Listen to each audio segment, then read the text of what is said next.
Hello, everybody. Welcome back to Trading Brains. I'm your host, Evan Greif, with Angelo Messina. Today, we're bringing you another special episode with a guest. His name is James St. John, and today we're going to talk about science and, more specifically, the area of study that James is doing, which is physics. So, James, please tell us a little bit about yourself. Yeah, hi. I graduated a year ago with a physics bachelor's degree. Have been, thinking about grad school potentially in the future, something like that.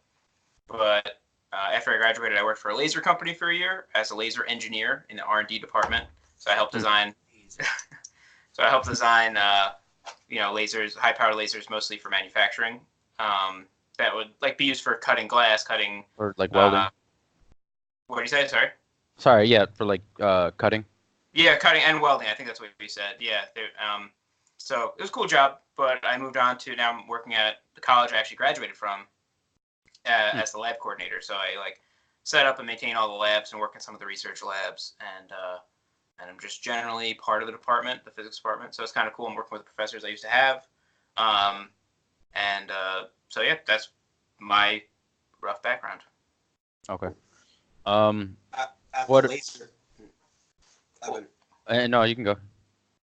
at the laser company, like you said, you worked there for a year or so. Mhm. What made you make that change from manufacture, in industrial physics, and go to academia? What was like the main, what was the reason that you made that switch? Yeah, that's a great question, Angela. Thank you for asking. Um, the uh, yeah, I guess in case you guys didn't know, Angela and I know each other. Andrew's actually going out with my sister.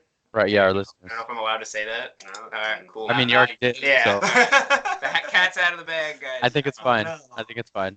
We're not, yeah, yeah. But yeah, so I liked the work at the laser company. I would have been totally fine with working at a company like that and doing that type of work for a few years and getting a lot of experience in that field. But the company itself, I just didn't really like. That was yeah, they didn't pay competitively. And if I wanted to stay in that field and move companies, which I really strongly considered, I would have had to move out of state. So I just wasn't ready to make that jump. And so then the job offer from the college I graduated from just kind of fell in my lap. And so I was like, it was definitely a hard decision though. But I decided to take that. And as I was talking to you guys earlier, before we started recording, my dream is to start my own business. And so the job at the college is much more flexible hours, and I have access to a lot more resources and stuff. Um, so it just makes more sense that I want so I want to go back to industry, but yeah, in the future and kind of I guess on my own terms. I want to start my own business and everything. So Mhm.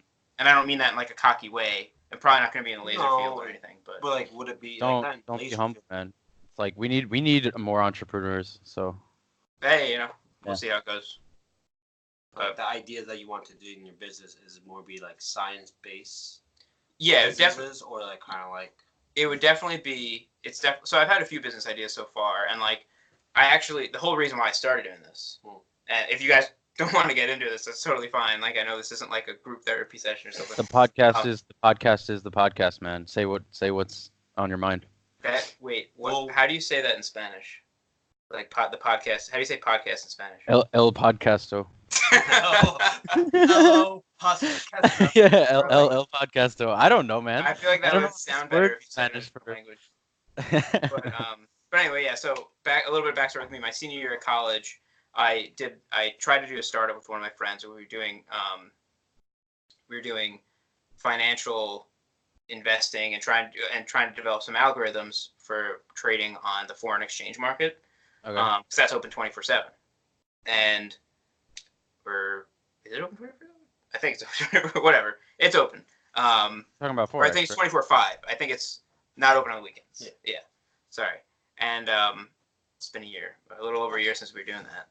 And that got me super interested in starting my own business. I thought we were doing really cool stuff, but it took so much time.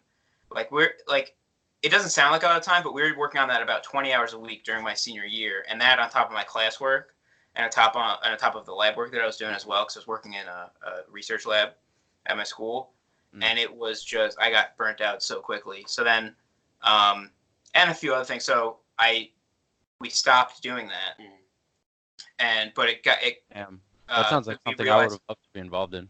Honestly, I I mean, studied finance in we only college. met today, Evan. I'm sorry. Yeah, it's all good. It's all good.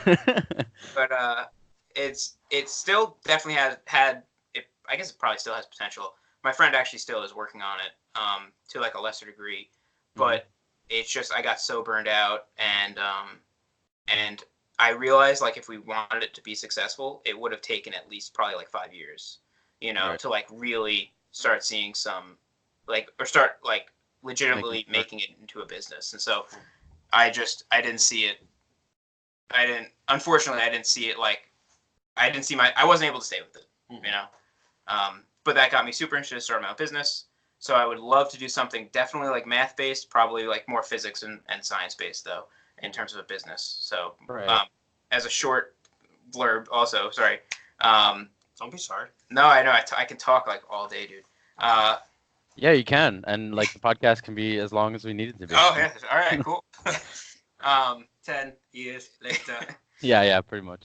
My current business idea is, or makerspace, where like it would be a small business, but you'd open up like a studio that's fully machined with tools and supplies and computers and everything, electronics and everything you need, and then you charge a fee for people to come in and use all the equipment, like a gym membership type fee, Okay. And so that's like the current idea I've been trying to like work with. I'm still doing some market research on it. I've sent out a survey to a few schools. I've been working with my cousin actually on it, and so that's where my head's been at for the past like few months, probably like 2 months or so, Mhm. and we'll see where it goes. Is that kind of like a WeWork thing, where like you just create a office space and then businesses can borrow the space and all the equipment in it for a set amount of time, or? It's a very similar idea, but I actually didn't know about WeWork until they started being in the news a lot recently. Oh, okay. Yeah, but it's similar idea, except it's more like it is the space, I guess, that people are renting or paying to have access to, and the equipment. But from my understanding, WeWork was like, they give you an internet connection and a desk and like some coffee. I think they get like you got free coffee or something. Yeah, that's about it. Yeah, I mean, and so like that's that's great for a general purpose. But this would be like you get access to like laser cutters and 3D printers and woodworking tools and stuff like that. So it's more about like building stuff rather than just necessarily working. Okay. Yeah. Okay. But Well, that's pretty cool. If there's a market for it, then exactly, that's what I'm working on right now. But the good thing about it is I don't think it wouldn't cost too much to start. I just don't think The market's I just don't think the market's really big enough, unfortunately. Well, it depends yeah, I think an location. issue would be is Oh, absolutely, yeah. yeah, Like, locations. but also you're using that. That's could be an everyday, like the science, engineering, the technology. It's an everyday appliance to the world. Yeah. So I think that it could be educating the common people or whoever, not like science people, finance and whatever. Right. Just to try new things out. Mhm. Because if it's in a heavy populated area, Mhm. I think it would work out. It just depends on if you're willing to make that dive into the middle of the city. Well, yeah, I think there are I think only 2 maker spaces that I know of in New York City at the moment, because we're close to New York City, and like they don't seem like they're doing fantastic. That's why that's actually really what we're like they're sustained. They can sustain themselves and all that. But I don't know. That's what worries me a little bit. That they're in such a highly populated But place. also, there's other things too. You have to understand that you have to. Why should You have to look for where organizations that want to do that type of work are, and then plop yourself right smack in the middle of them. True, yeah. You could do it as a school field trip for students. Yeah, that was actually something like I've talked to my old high school about, trying to collaborate and stuff like that at the college where I work. And also another thing, like another source of income, instead of just being the space and the equipment, we'd also like offer workshops and stuff. So like people that have never done woodworking before, never done coding before, never worked with electronics before, Right. So like that would be like kind of another thing that I think would drive. I remember shop class in middle school. I think it was, Angelo. We had like woodworking. Yeah. I remember making a bridge out of these like little wooden sticks, and I really had that. Yeah. That was cool. You had to like glue them together, and you would you would pretty much what's the word for it? Not imitate. Kind of just create fake earthquakes to see how much magnitude the bridge could withstand. What So- type of wood did you guys use for that? Do you I remember? don't remember. No. 'Cause, yeah, But it was very light. It was very light wood. Was it Plywood. balsa wood? Yeah, balsa wood. It Oh, was okay. balsa wood. Because yeah, like I was like, you know, I did similar. I didn't work on any of those teams when I was in middle school, but like we had a Science Olympiad team, so I knew the people that did that, and they would like build a tower that was out of balsa wood and stuff, and it had to hold a certain amount of weight. And there's the Right. same thing with the bridge and stuff, and yeah, so those things are so cool. All right, cool. Well, obviously, out of all the sciences, physics seems to have stood out to you a lot more. What about physics specifically kind of drew you to it rather than biology or chemistry or any other science? Because physics is better mostly, but Says no one ever. Physics is master race. all the physicists say. Says no one. Um, Besides Neil deGrasse Tyson, says yeah, no right. one ever. This is gonna sound like the dumbest thing. So I spend a lot of time on YouTube. Like I love watching YouTube videos.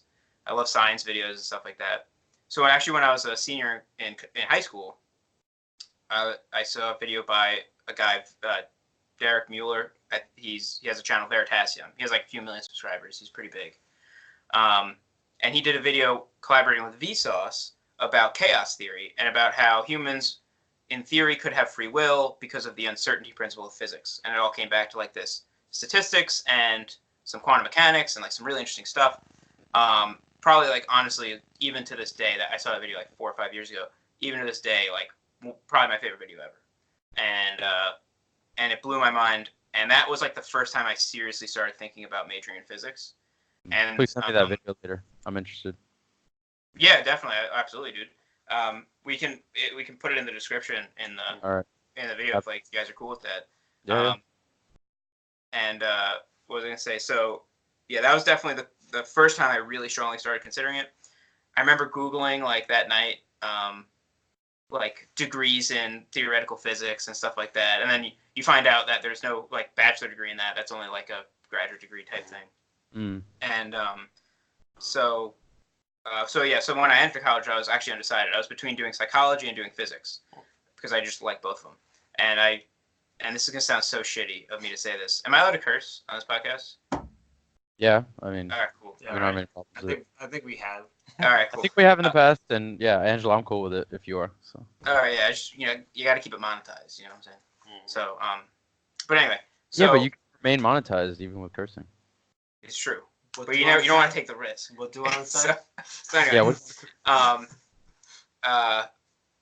what was I saying? So yeah, so I was in between psychology and physics, and this is gonna sound shitty of me to say, but like I took Psych 101 and I got like an A+ in the class and it was super interesting, but like it was the easiest class I ever took in my life. And then I took Physics 1 and I was like, this is tough as hell, and I just really liked it. And it was a hard, solid B. And it was like it felt like I was I gotta think I got an A-, but like hard earned. it was that was Physics 1 and 2 were probably like they were hard classes, dude. But like I felt like I was making such good analogies in my head to like all my experiences in my life that I was like, I'm totally okay if I major in this thing. Plus, it was mitigated a little bit because my school had a combined plan program for engineering. So I was like, all right, I can always do engineering at the end, which I ended up not doing. But that was like, in case I really didn't like physics at the end and I just wanted to do engineering. So, so yeah, right now if I might go to grad school. I'm probably not. I'm probably just gonna try and start my own business right off the bat. After like hopefully within a year, but we'll see. But yeah, so physics, it felt very satisfying to be able to like really start learning stuff and like understand stuff that happened in the past or like why questions I always had but never really thought about, and like I was able to answer that stuff, or at least like make sense of it in my head. So that's really why I like physics a lot. So, but I mean, what are your guys' past experience with physics? Like, did you guys take it in college or like just high school physics or? Well, I took it in college, but also like every day every day it requires physics. I feel like it's like like people don't realize that every day, like when you're walking or playing soccer, playing sports, or climbing, whatever, Mhm. you are actually physics is already around you, and Yeah. More than bio. yeah, well, more than bio, but inside of you is all bio and chemistry. Not true. Yes, Not positive, positive, true. 100% true. Well, physics is at a much smaller level inside of you, but But what about you, Evan? Then so like. yeah. So I had high school physics, and I really enjoyed the class. You know, vectors was easy, and that was like where we started, kind of, and I did really well for that section, and so I was like, oh man, like I'd love to keep learning about this, and then we did a bunch of like magnetism and a bunch of other aspects of physics, and I enjoyed it. I didn't, I didn't see like, oh, I want to do this, you know, like for all the rest of my life, or like I didn't have a spark or anything like that. So Yeah. I didn't further my study. But if I ever have a chance to learn something new about it, that is great. And like you were saying earlier, you know, I sometimes have questions about how things work sometimes, but then I don't follow through with like trying to figure it out because I'm just like, well, I have other things to be doing today, Yeah. or Yeah. I or, totally get that. like it's like I like also first you have to know how to pose the question, right? And then you have to figure out, okay, well, what satisfies the conditions for an answer, and then figure out how to get that answer. And I didn't even reach the how to pose the question part. You know, it's just like in my head, like, does that? Okay, no, I'm good. um, Yeah. No, I mean, I'm still like that, so I totally get that. That's actually really interesting. yeah. I enjoyed math in high school, It but sounds like you should have been a physics major, Evan.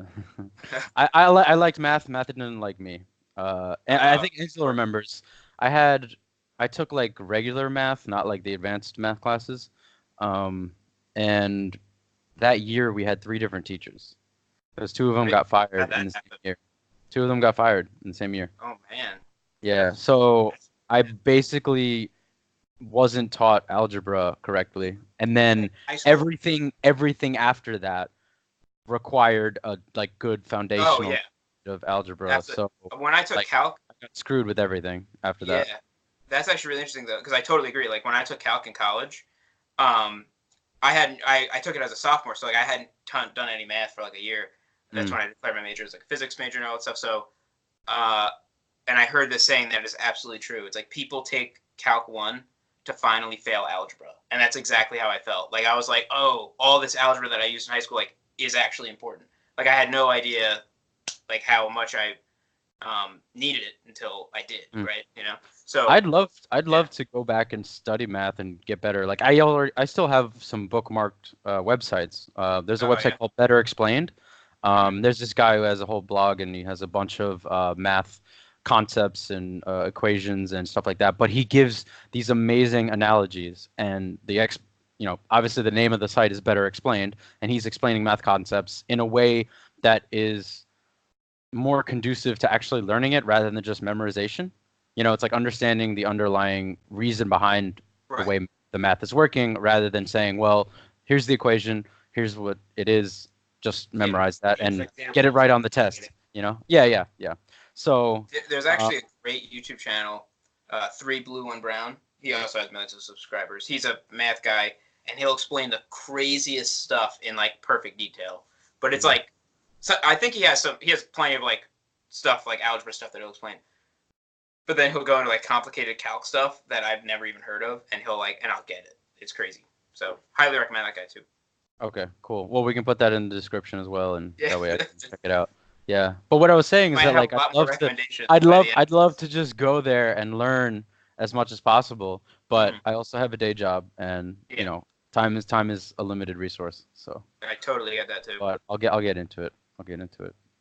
Yeah, so that's my my background with physics, I guess. But yeah, what's interesting is because you said there's nothing that like sparked your interest in it, you know, like more than like enough to try and pursue it, or you know, like or even think about. Well, as like as a career, right? Right, yeah.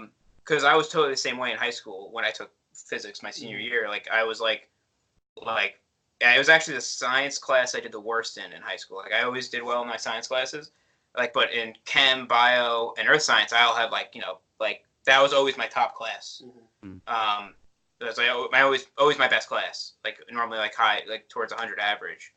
And then when it came to physics, I was like 90. You know, like so like low 90s. And so, that was generally. That pissed me off. What did you say? I was being you in high school. That pissed me off. So obviously I had to. No, I was like, I just thought I wasn't cut out for it. It was so counterintuitive. Right. Then when I finally and my high school teacher was decent. Like I'm not blaming him at all. Like he was a pretty good teacher. Just like you said, like didn't really capture my imagination or like spark my interest in it too much. But yeah. Well, actually, I liked my teacher, and he's part of the reason why I enjoyed that class, even though it was 7:30 in the morning as a senior. Like that's. Yeah. I can't believe I even showed up to as many classes as I did. Why did you do that to yourself? Like, because I had to. I did a freak calc class that was 8 o'clock in the morning, and I fell asleep every morning. Yeah, I mean, I also did that kind of dumb thing in college because like I applied to a class too late, but that was like the only one that was open, so I had to go for the morning one. But it is what it is.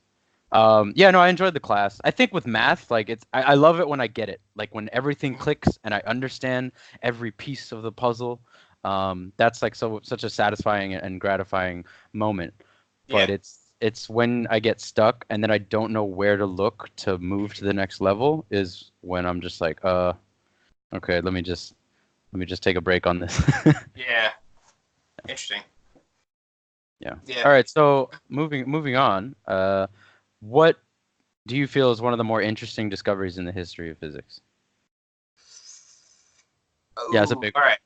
And maybe you can go with like top 3 if you don't have a top 1. Okay, so I'm gonna try and remind myself of like a few like ones that I just think of off the top of my head, and then I'll this isn't in any necessary order, right? So you got the big guys, right? You got like Galileo, you got Newton, and I'm missing a few right here. You got Copernicus, you got Maxwell, you got like Dirac, you got obviously Einstein. Everybody knows Einstein. Wait, who's Einstein? Yeah, who's that? I don't know that guy. Yeah. Is he Jewish? So I would say probably just Newton. Everything Newton's done in general. Isaac Newton, right?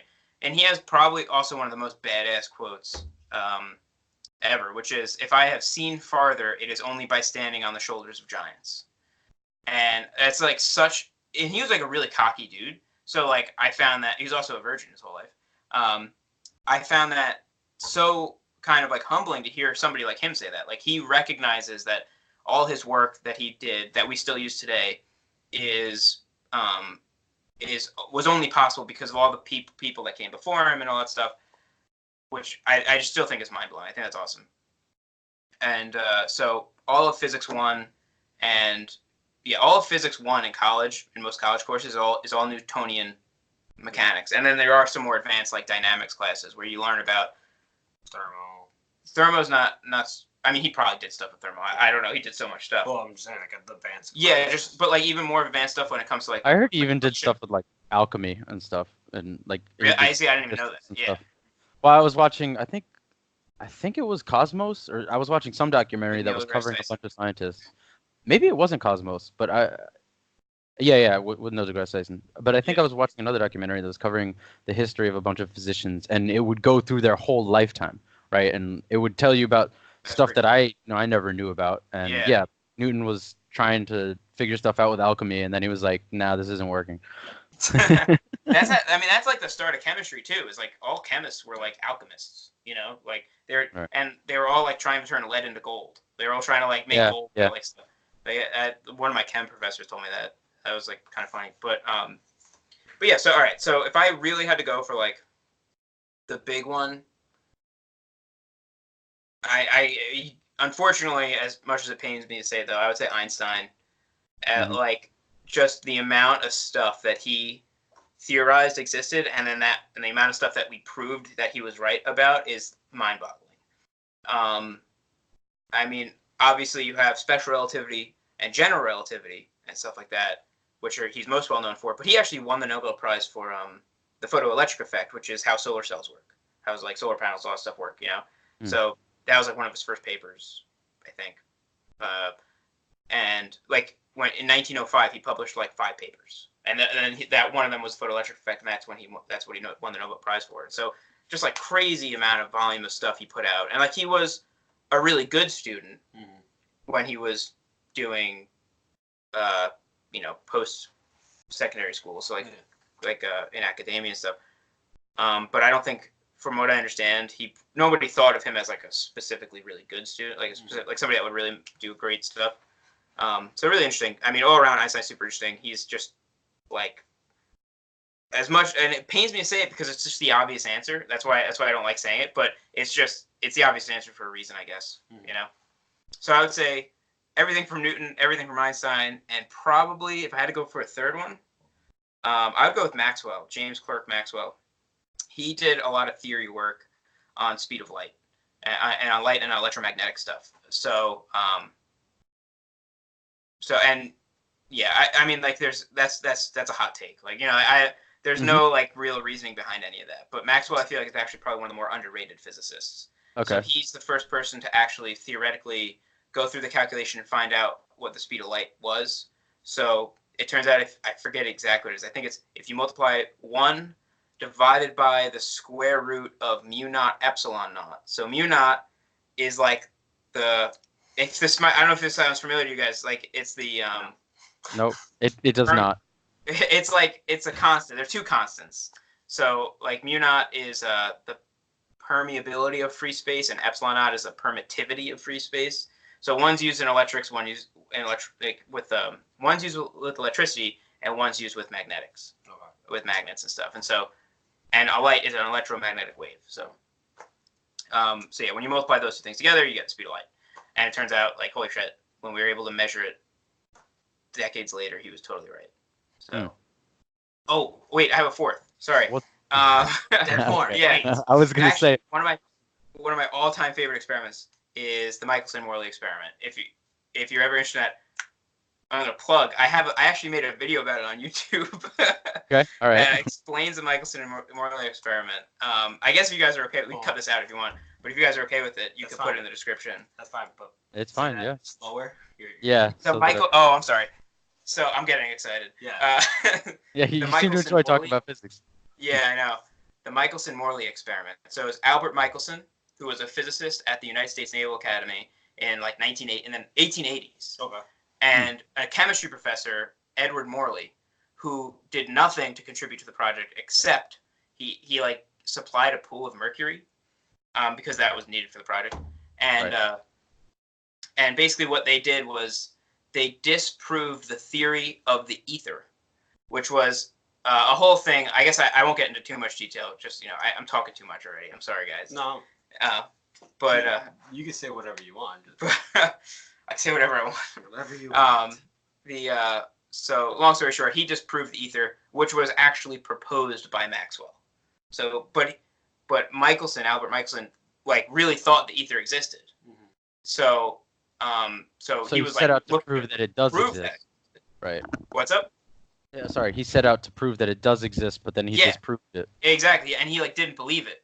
He spent like a lot of years afterwards trying to like prove that it did exist. Like he didn't believe his own results. He thought he needed to get like more precision and stuff like that. And so the interferometer that he invented to prove this is still the most accurate way we have of measuring distance to like the smallest scale, to like the nanometer scale. And so the LIGO experiment that was used to measure gravitational waves, which was first theorized by Einstein, is just a giant interferometer. It's like a 2-kilometer long interferometer, and so it is super cool. I recommend looking into it. It's very interesting stuff. So yeah, sorry about that long-winded answer. No, I mean I'm sure there's no end to what you can say about physics. So. Oh, there's an end. It's about right here. Yeah. All right. Well, I mean, for guys, like they have proved so much stuff in life, but like now, current day, we are using them to better the future. Absolutely. Yeah, like we're still like using all I also want to talk about all the applications of all of these discoveries, right? So like how you said Maxwell discovered the speed of light, right? So what have we used that uh, that discovery, like how have we used it to make even further discoveries or improve our way of life? So, I mean, directly from Maxwell's work, that's what Einstein worked off of to develop special relativity. Mhm. And so the idea with special relativity is that there's this fundamental speed limit, right, to the universe. It's that nothing can go faster than the speed of light. Right. So, and so that's what when we talk about special relativity, we're talking about when anything in terms of light.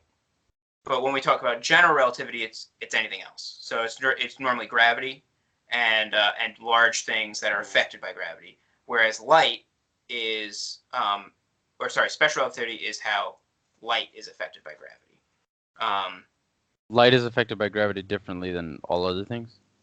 It technically isn't, but it's easier actually to deal with light than with other things because since light is like the extreme, it's like the fastest thing. It's like nothing can go faster. So the equations are a lot less complicated when it comes to light. So that's why I only ever learned about special relativity in school. I never did. I learned very little about general relativity, just Okay. because general relativity is like a lot more complicated. Because it's everything else. It's not just one or two components. Yeah, exactly. Really, that's basically what it is. And so so Maxwell theorized what the speed of light was, and then Einstein, and the reason he theorized the ether existed, which just as a brief explanation of what the ether is, because I know I didn't do that before, it was like, we know that air waves travel through the air, and water waves travel through the water, right? So like these waves propagate through some type of material. So we assumed light would also propagate through some type of invisible material that filled all empty space. So like the space between air particles, or the space that filled the vacuum of space, right? So we called that the ether. But we found out, Michelson found out the ether didn't exist. And we were basically working under the assumption that light didn't have a speed limit. So that we were working under the assumption that light's speed could change. And then Einstein was like, wait, well, what if it can't change? What else does that mean? Like, what does that say about everything else? And so he just worked off that, I think he had 3 assumptions, and that was one of them. So he just basically said, all right, what if this is true? And then worked through all the math. And then it showed us that everything about special and general relativity. So directly from Maxwell, you get all the work from Einstein, which is crazy. But. Right. And, entirely necessary. If Maxwell's work wasn't there, perhaps Einstein wouldn't have made the progress that he did. I mean, maybe he would have, but years later, or maybe somebody else would have done it before him and type of stuff like that, absolutely. Yeah. So, kind of on that, what are some everyday applications of physics that we see in real life? Everyday applications. So, I mean, most of the current computing stuff that goes on, right, like cell phones, computers, right, everything, is all a direct application of quantum mechanics. Because it has to do. I actually heard this explanation, and I'm trying to remember it now, from Brian Greene. He's one of a famous physicist, and he does a lot of. He did a similar Cosmos type series. I forget what it was called, but it was pretty great. I watched some of it. So yeah, all modern day computing is largely based off discoveries from quantum mechanics, and I think the biggest one is the invention of the transistor. So the transistor, yeah, the circuit component. Okay. So you have the resistor, the capacitor, inductor, then you have the transistor, right? All of the components you'd see in a circuit board. And so the guys that invented the transistor were actually physicists. I can remember one of their names, but he was the guy that was the least involved. William Shockley, and he has a cool last name, right? But he was an asshole, and he worked for Bell Labs. So there's the 3 physicists that worked for Bell Labs. 2 of them invented the first transistor. William Shockley then improved upon it. And but he's and he has this whole set of equations, the Shockley equations or something like that. And they were all physicists, worked for Bell Labs, which is owned by AT&T, the Bell company, right? and they had this great R&D department because they were like legally not allowed to enter other markets because they had a monopoly on like the phone system, the phone lines and stuff. And so I read a great book about it. It was called The Innovators by Walter Isaacson. He's the same guy that wrote the biography of Steve Jobs and like Benjamin Franklin and stuff like that. And so yeah, I know Walter Isaacson. Yeah, That's the name. Okay, yeah, I heard it before. Really well. I have the Benjamin Franklin biography. Oh, really? Yeah. And so he's a great biographer, and so he did this series on the innovators. So he kind of went through the invention of the computer and how that all started. And it's super interesting. So he talks about the scientists that invented the transistor, and that all stems from the very beginning of quantum mechanics, because a transistor is, if I remember correctly, is like 2 or 3, I think it's 3 semiconductor materials. So like an LED, right, is a light emitting diode. So that's a semiconductor material. That when you apply voltage across it, electrons get excited and then they get de-excited. They fall back down. So you use a voltage to stimulate the electrons, and then when they fall back down, they lose their fall back down from the excited state. So if you're familiar with chem, which I'm sure you are, like you have like the s orbital, the p orbital, the d orbital, right, and all that stuff. So they get excited to these excited energy levels and then fall back down. So when they fall back down, they release that energy in a form of a photon, which we see. So that's what an LED is. So a semiconductor is what an LED is made out of. So a transistor is like 2 semiconductor materials like sandwiched. So it's like one and then one in the middle and then one on the end. I think. I could be wrong. It's been a little while since I like remember this stuff. But yeah, so it's all dealing with how electrons flow from one to the other and all that stuff. And so that's all like very closely related to quantum mechanics. And basically, like now is how we can start texting or like with the flip phone from because a couple of buttons showing up to the screen. Because of transistors, yeah, like you were able to do a lot of stuff. Like that's really like the beginning, I think, of when digital stuff started becoming prominent and used. Yeah. But now it's more phones that all have touch screens. So now I don't know. Yeah, honestly, I don't know how touch screens work. I have that one. I don't know. I'd have to think about that one. I'm guessing like the weight. Press the weight on to it. I was totally unable to follow what you said about transistors. I'm sorry. Yeah. Wait, I know Angela has some chemistry background. Like you have a decent chemistry background, so that's like it's actually really a lot of chemistry. It's just like with quantum and stuff like that, you're able to follow more math. Yeah, that's really like the big difference, at least in my opinion. Well, if you understand the math part, I think you will understand the rest of the part, like the rest of everything, because you're able to plug in the numbers to understand the voltage or the pressure. It's actually a lot of it has to do with like the energy. Yeah. Right. It's all energy levels between like the electrons, between the excited states. Right. Yeah, and actually get that so it doesn't burst out or break. It actually contains in that bulb. Sure. I don't know. Yeah, that's like a hard thing to say or answer. Yeah, But yeah, I know what you mean. But like, I'm just saying, like, enable to have like the LEDs keep in the light and actually have the light so it doesn't burst out because so much energy is going through that one circuit or to that certain point. I mean, they're designed though, like to like take the certain voltage that you have. But I guess if you did apply excess voltage, then they would burn out. But like little diodes, like LEDs, I don't think they explode. Like I think they could like they could melt high and like resistance that they don't explode or they. But that's you're on the right track. Exactly. Yeah. Like all that crap. I don't know, dude. I didn't do well in Introduction to Electrical Engineering. I'll admit. That was a hard class, dude. That was a really hard class. Oh no, I know very basic stuff, but I'm just saying like it's fascinating how the energy like you're exciting all the electrons, but they're still in that constant state in that region. Yes. The diodes. Yes. I'm gonna agree with that one. Cool.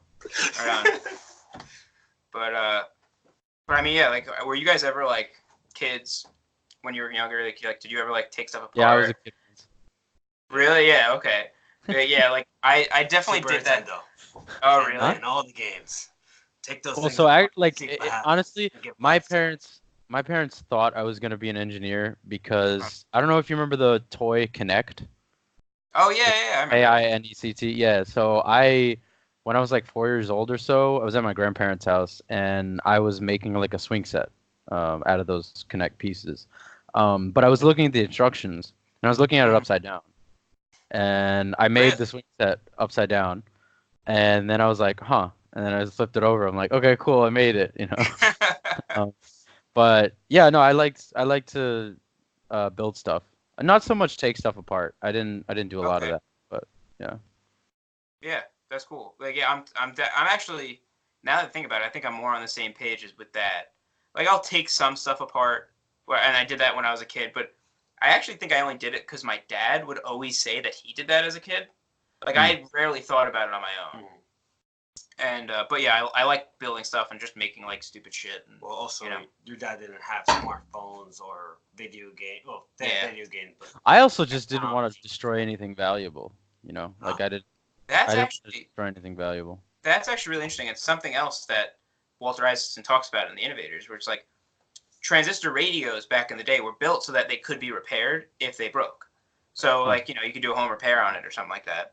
And that's Right. how somebody like Steve Wozniak, the co-founder of Apple, like his dad was an engineer and his dad taught him about like transistors and how like the radios worked, and like that's how it all started. Whereas now with like a smartphone or a laptop, like they're really not meant to be taken apart. They're so condensed, They're and it's not. like even if you could, like Right. there's no chance you'd understand any circuit component. They're so small, Mhm. So and try to put that back together too. yeah, like probably impossible, honestly, You need a unless whole like workshop. you actually know what you're doing. Or you work. Yeah. You actually repair phones for a living. Exactly. Yeah. But yeah. So Well, I know a lot of people I went to school with. Sorry, I didn't mean to cut you off. But a lot of people I went to school with. We're kids like that. Mhm. We'd always take stuff apart. Yeah, I mean, I only took stuff apart that was already built, like I was saying, those like Legos and Kinect type stuff. But I didn't have any like sort of tech or anything that I took apart. Yeah, no, I didn't have any of that.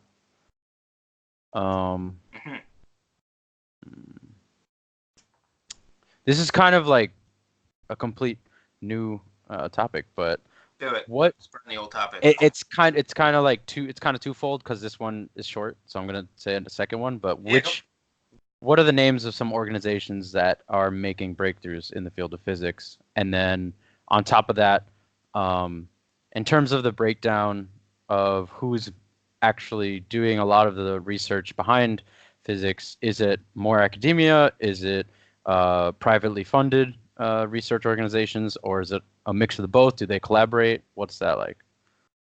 Okay, yeah. So, all right. So when it comes to like research that's going on in physics, I'm really at the moment mostly familiar with atomic physics because that's like the research I did in my undergrad. Mm-hmm. So that kind of gets lumped in. It's called AMO, atomic, molecular, and optical physics, because you like do a lot of stuff with atoms and molecules and using laser light to kind of mess with them.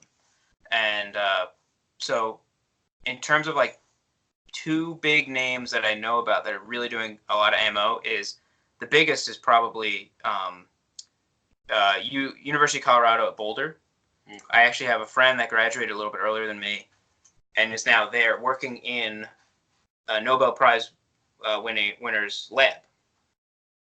Is like probably one of the smartest people I ever met, and they're doing research on measuring the electron's dipole moment.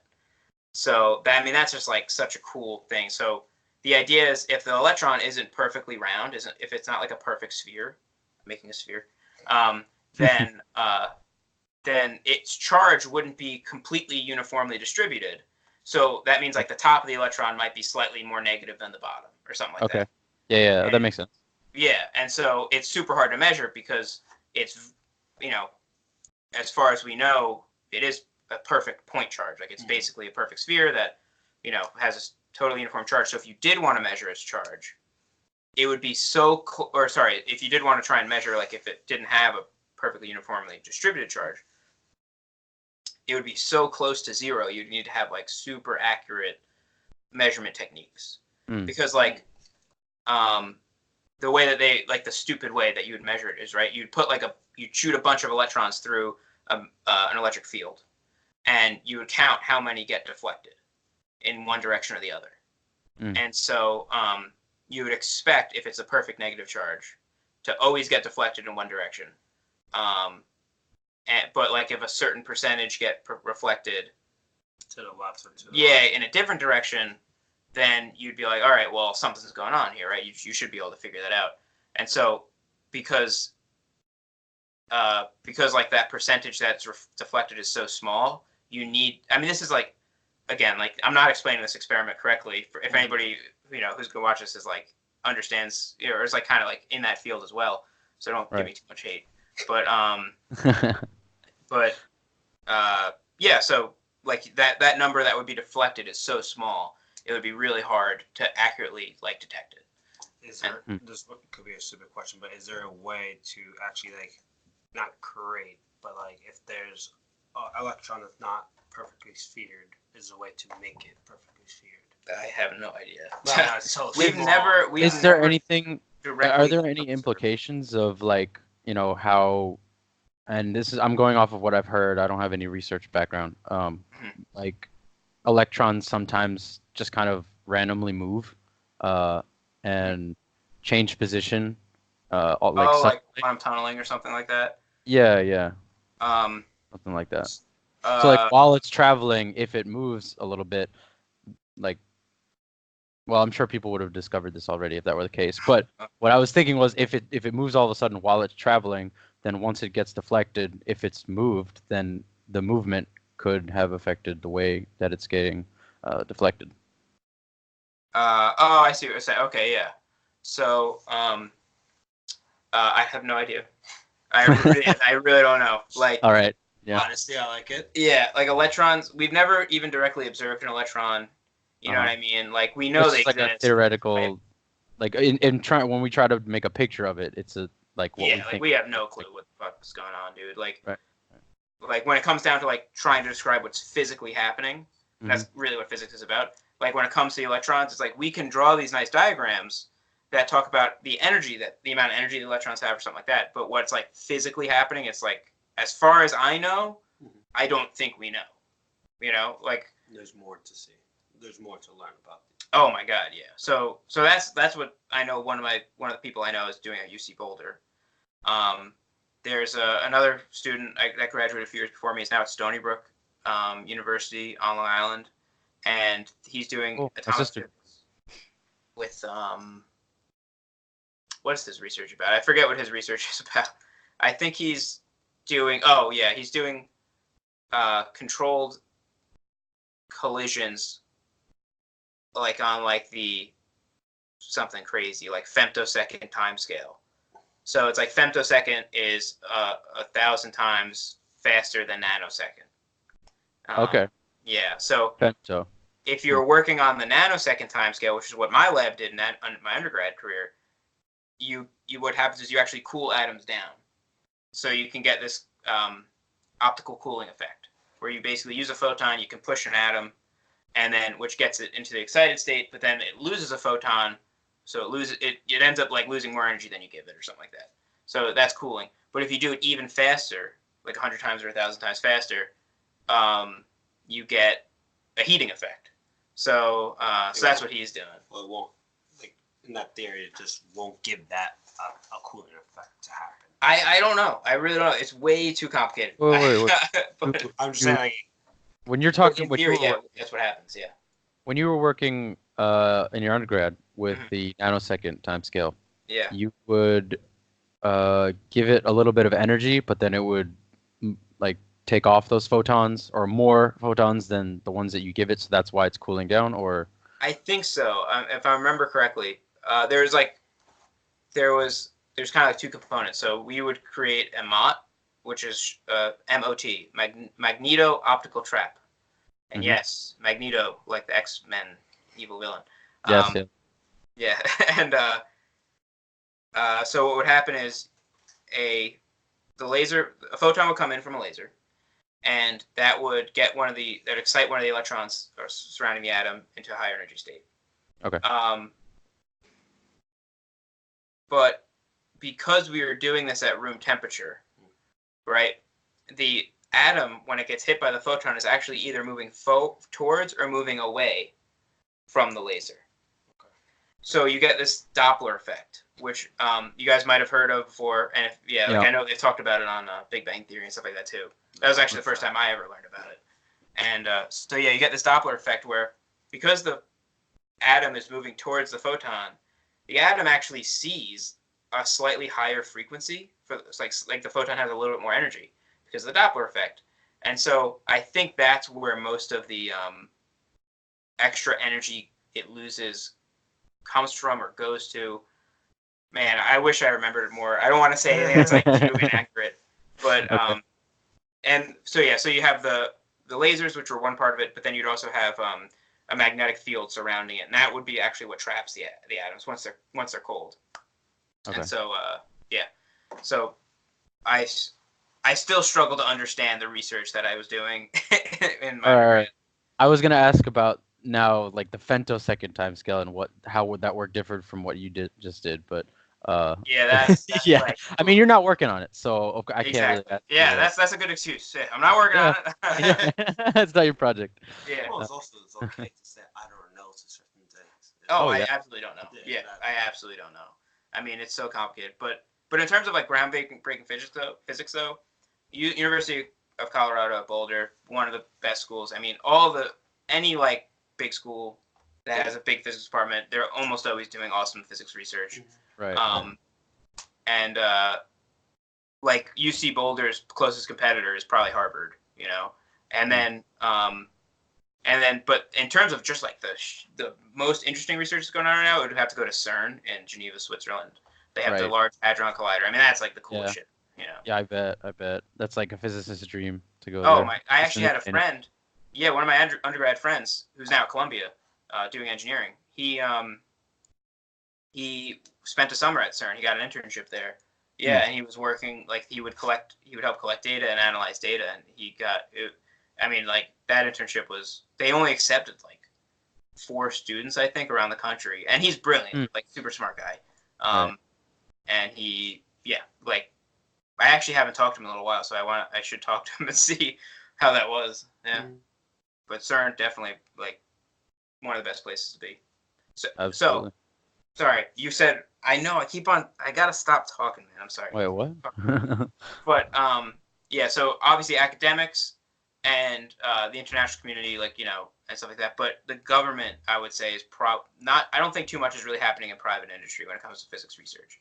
It's Right. government funded because you have like national labs. Yeah. And then you have NIH. and then you have academia. So it'd be really those two. Okay. Yeah. All right.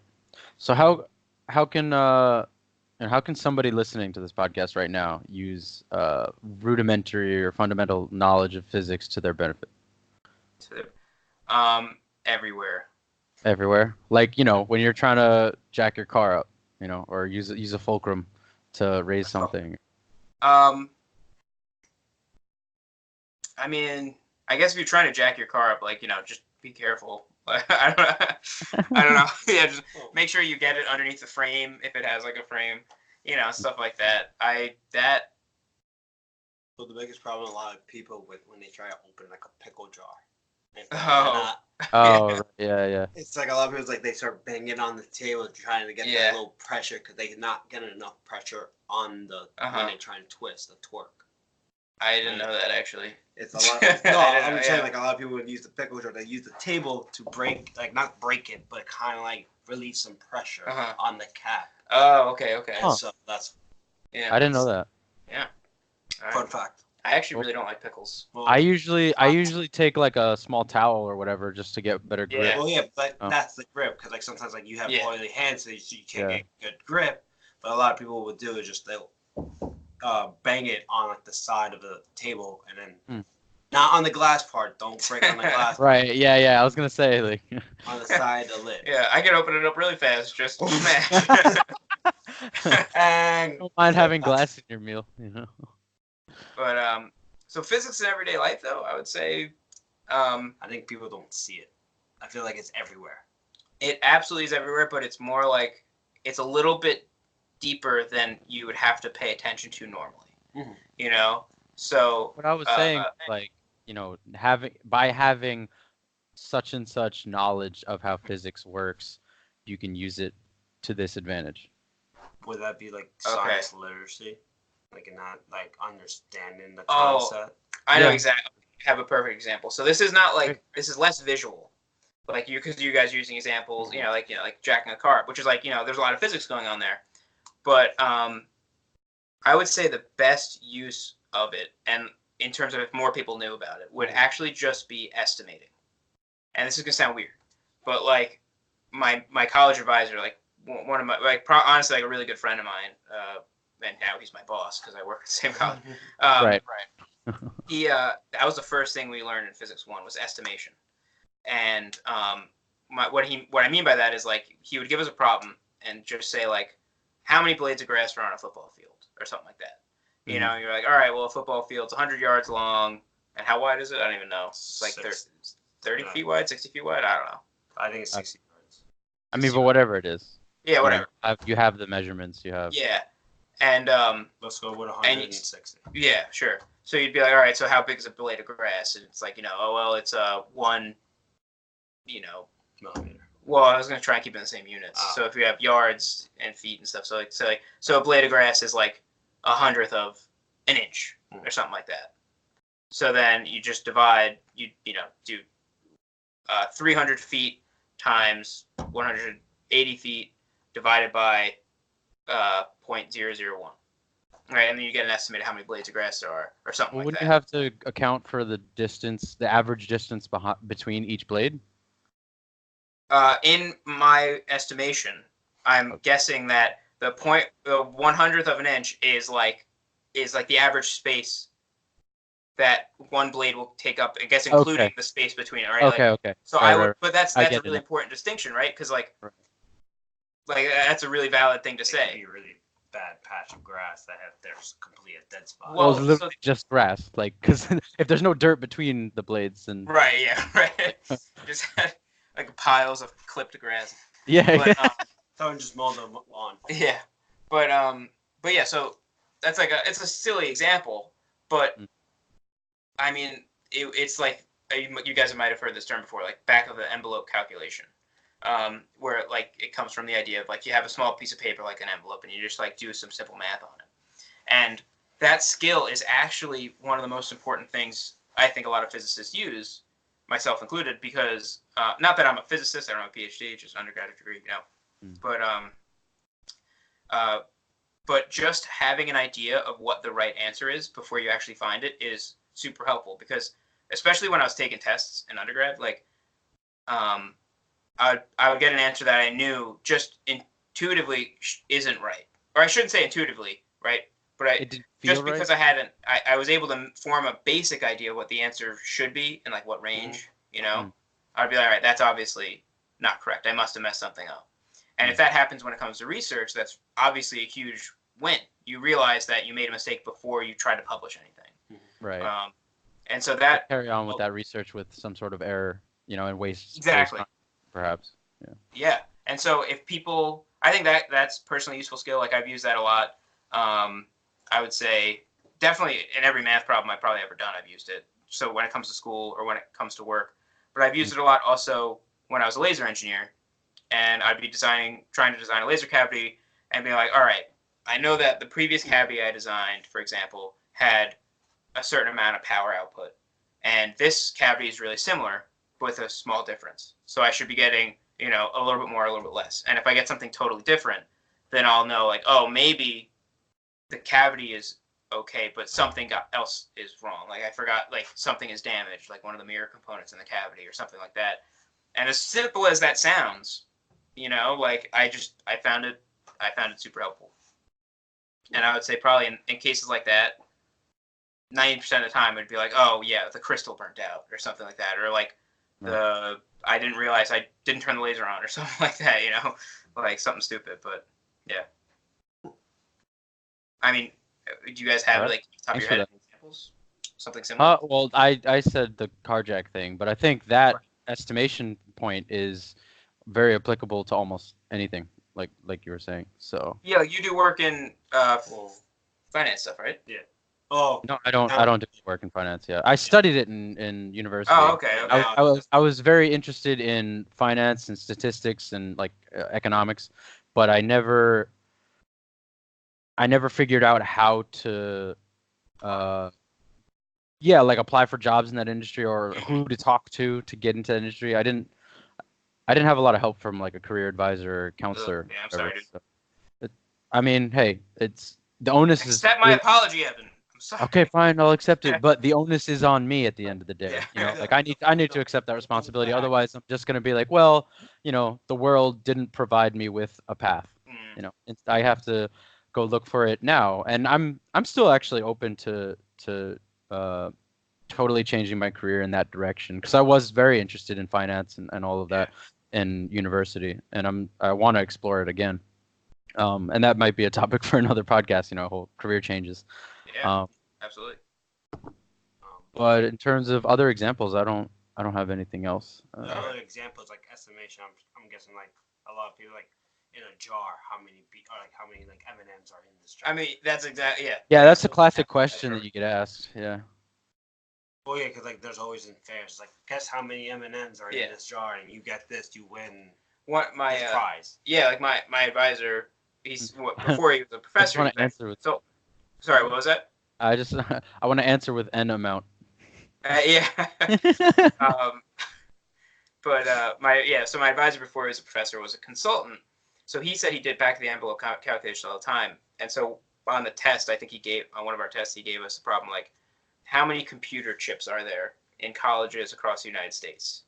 And I was like, so that's obviously a weird question, right? Because what is a computer chip? Is it just the main processing chip, like or whatever, or is it like every single logic chip in there? Yeah, what's in the Right, and category of chips? What did he say? What's in the category of chips? What fills Exactly. He didn't say. the chip? So Right. Yeah. So the important part is the really important part of the estimation thing was you have to write down and clearly state your assumptions. So where we were working in like a group. Wrong answer. Exactly. As long as you can clearly like argue your answer, there's really no wrong answer. Mhm. So this was actually, it wasn't on the test, it was like a practice test problem. So like I was working on it with a group of people and we were like, all right, what's our assumptions? Let's just say that it's just the main processing chip. So every computer probably has like, normally only has one of those. So I think some computers could have more, right? But and so now we can estimate that every student has their own computer on average, probably. But there's also then the campus itself has a lot of computers and stuff. So we had to estimate how many colleges there were, and then on average how many students were in each college, and then like for the entire United States, and then from there that directly would be, and then I think we added a little bit because there's the amount of students and then plus the amount of extra computers the college would have on top of that, like a library or yeah. Yeah, exactly. And so we came up with an answer that was actually like really reasonable, but if we were accounting for all the extra chips that would be in a computer, we'd have to multiply our answer by like 1,000 or whatever, how many chips, like logic, little X number. And you're talking about like computers that have a human readable interface, right? Not like a calculator or whatever, because see that's another we didn't even consider that, right? Because like I don't even think we considered smartphones in the calculation, and they're obviously like basically chips. Computers, Mm-hmm. And like something as even lower tech like a calculator or I don't even know, like a thermostat maybe, right? Like could be considered any electronics, right? Like, but that's why you have the assumptions. So exactly. So as long as you clearly state yourself, like you might be really far off, but generally, the idea is most of the time people realize you're in the right order of magnitude. Like that's like if you can get to the right order of magnitude, that's considered good. So if you estimated that there's 1 billion computer chips or whatever, there's probably more, I don't know. But like, let's just say we estimated 1 billion, but there's really 1.5289 whatever billion chips. It's like, all right, well, we were within a factor of 10, so that's actually really, really good. Yeah, it's not like there were like 10 billion. Exactly. If you were 10 billion, you'd be off by a factor of 10. So like that's the exact thing. And but even so, that probably would be so bad. That's a hard question to answer. So, but yeah, estimation. I forgot why I reiterated that. That might be too much. No, it was Fine. Question, but also like I have a drive the point home. Yeah. What's up, Angela?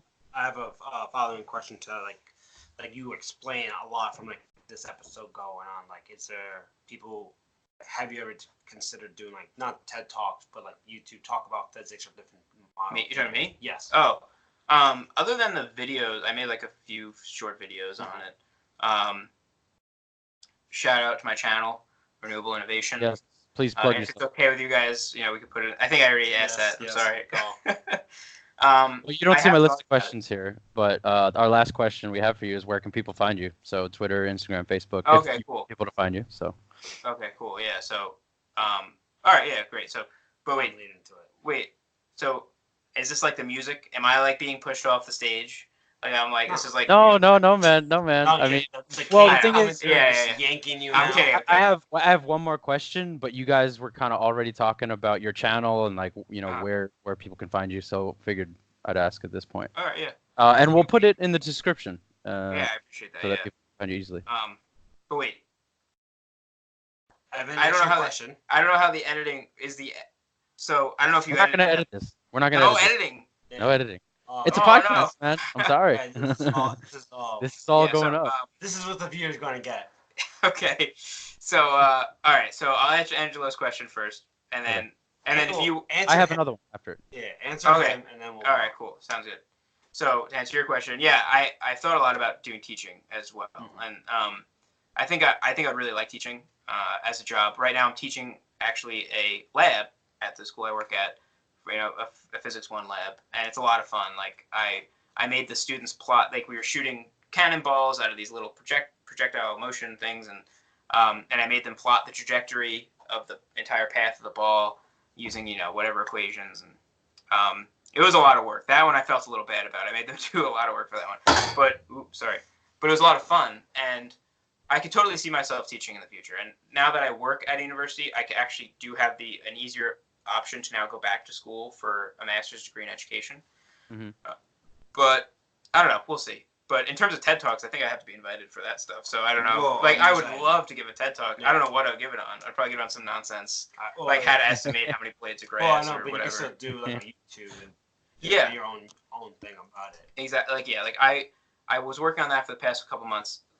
I think the past 2 or 3 months I haven't been as much because I've been working on another friend's YouTube channel. He's doing Islanders hockey related news and whatever and stuff. And so Whatever and stuff. yeah, it's like hockey related news, but he's an Islanders fan, so we're focusing on them. Yeah.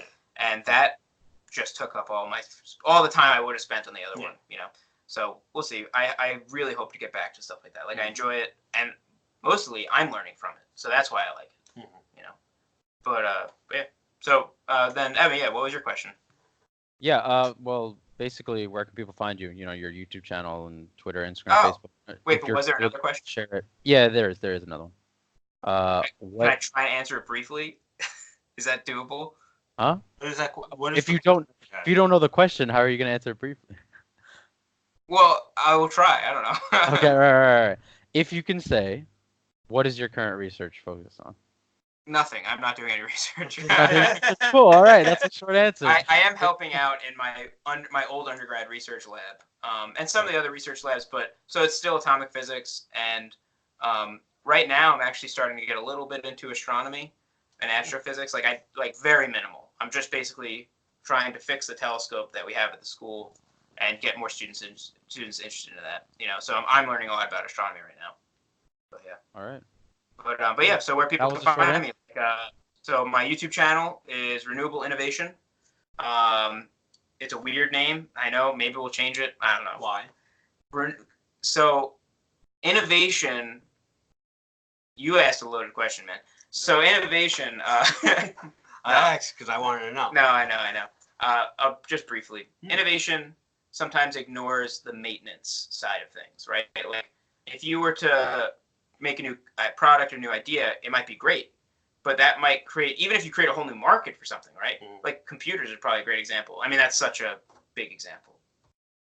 Like now there's a whole IT industry, which is like maintenance, updating, and doing like all this great stuff for computers, which is also great. But so I think of renewable innovation as like a way that's like, well, how can we do it sustainably? And because I like renewable energy and maintaining Mhm. and maintenance and all that stuff. So yeah, that's where I got the idea for that. I know it doesn't make much sense, but I liked it. No, So it does. Is the spirit of that kind of trying to look out for people who just aren't able to keep up with the speed of innovation that's been happening, or like a lot of people are out of a job because either A, they're not willing to upskill, right? They're not willing to learn anything new, and that's kind of on them, or everything's just moving so fast that the people at the top, it's okay for them because they're the innovators, they're the creators, they're the ones building yeah, new things. But then everybody else who either isn't gifted enough or isn't putting in the work, is that so something you're thinking about? actually, Or- I never thought of that, but that is absolutely, I think, applicable. Like I always thought of it as like in terms of environmental stuff, Mm. like because a lot of times companies will try and be innovative, but it might have a negative effect on the environment. However, I'm a strong advocate of exactly what you just said, which is sometimes people will just try and get to the next big invention or something or company that they don't realize who they're putting out of business and how many people, how many jobs that they're like messing up and all that stuff like that. So I think that can be done in a more sustainable and renewable. Renewable doesn't make sense. Sustainable makes sense though. So maybe Yeah. I should change it to sustainable innovation. But yeah. But that is actually a really awesome idea that I never thought about. So yeah, so that's me on YouTube, and then on Twitter, I think I'm at RenewableInv1, and then Facebook's the same thing, RenewableInv1. But if you just search renewable innovation, it should come up. Okay. I don't really tweet much or put much on Facebook. It's mostly just a YouTube channel, which I also don't put much on. so yeah, that's what I've been working on. So and All right. I hope that I continue to do it. But you're Cool. willing to get back to it. That's what matters the most. Yeah. Well, thanks for joining us today, James. Thank you guys so much for having me. I had a blast. I apologize I talked too much. No, it's been totally interesting. Like I learned a lot, and I heard a lot that I didn't understand. But like, I'm sorry. Well, I'm sorry. definitely both. next time, if you I ever had want to both. get into that But yeah. topic about astronomy, when you learn more about it. When I learn more about astronomy, I will try and share it with you guys. That would be cool. great. Yeah, and I mean, if you want to join us for something that isn't even technically science related, Angelo, if you're cool, then we can do another That's show. fine with me. Absolutely. The premise is training brains. So it's basically the whole premise Okay. of it, just picking Oh, each I- other brains. I get Yeah, it now. exactly. Training Yeah. ideas. Wait, Angelo, you didn't explain the concept to him? Huh? You didn't knew explain the the concept of trading Yeah. brains? Okay, yeah. So like we both came up with a list that we shared with each other. And I put in trading brains because I wanted it to be like, well, we're two people and we both have very different life experiences, but we can converse with each other. And yeah, 1 + 1 is 2. Yeah. And then having guests, 1 + you know, 1 just Yes. Yeah. through dialogue and discussion, have not necessarily opposing viewpoints, but viewpoints that are objective in the sense that they don't come from yourself and they aren't biased in any way. But also learning about stuff that maybe you wouldn't have had the chance to learn if you didn't encounter that person. So that's Yeah, why I thought that's trading great. brains was. I think that's great.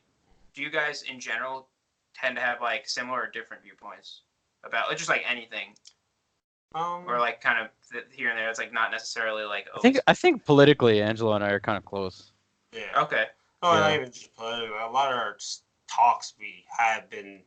It's more like dissecting each other's like how we think and what Okay, yeah. on the topic. But Oh, we okay. generally do agree on a lot of things. Very little we do disagree. If anything, Yeah. it's destiny when we. I mean, otherwise, how would we be friends for so long? I mean, I've known Angelo for Yeah. how Well, many years? there's friends Third that's like grade now, legitimately right? you just argue with, and you Oh, guys yeah. are still friends because they challenge you. That too. Yeah. But no, that's pretty great. Yeah.